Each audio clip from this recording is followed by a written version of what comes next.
بسم اللہ الرحمن الرحیم۔ ناظرین السلام علیکم۔ حضرت عیسیٰ علیہ السلام کے زمانے میں ایک بہت ہی سرکش، فاسق اور فاجر شخص اللہ کی مخلوق کے لیے باعث عذاب بنا ہوا تھا۔ اس کا سارا وقت لوگوں کو ستانے میں گزرتا تھا۔ اس کے گناہ اور لوگوں کو ستانے کے سبب لوگ اس کی طرف دیکھنا بھی گوارا نہ کرتے تھے۔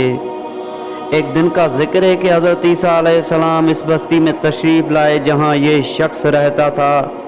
اس زمانے کے ایک عابد نے جب حضرت عیسیٰ علیہ السلام کو آتے دیکھا تو اپنے بالا خانے سے اتر کر حضرت عیسیٰ علیہ السلام کا استقبال کیا اور عقیدت سے آپ علیہ السلام کے قدم چومے۔ وہ فاسق و فاجر اور گناہ گار شخص یہ منظر دیکھ رہا تھا۔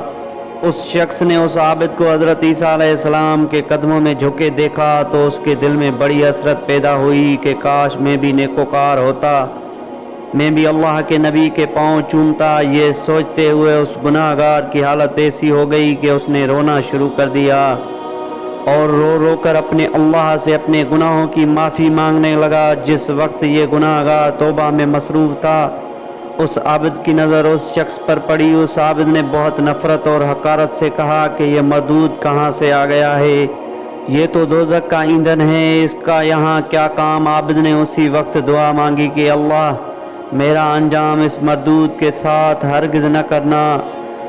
جس وقت عابد نے یہ دعا مانگی اسی وقت حضرت عیسیٰ علیہ السلام پر وحی نازل ہوئی کہ گناہ گار شخص نے ہم سے اپنے گناہوں کی توبہ کر لی ہے۔ اس نے اس قدر گریہ‌وزاری کی ہے کہ ہم نے اسے جنت کا حقدار قرار دے دیا ہے، اور عابد نے چونک یہ دعا کی ہے کہ اس کا انجام اس گناہ گار کے ساتھ نہ ہو، اس لیے اس عابد کو دوزخ میں ڈال دیا جائے گا۔ اس عابد نے اپنی زہد و تقوی پر غرور کر کے اپنے سارے اعمال ضائع کر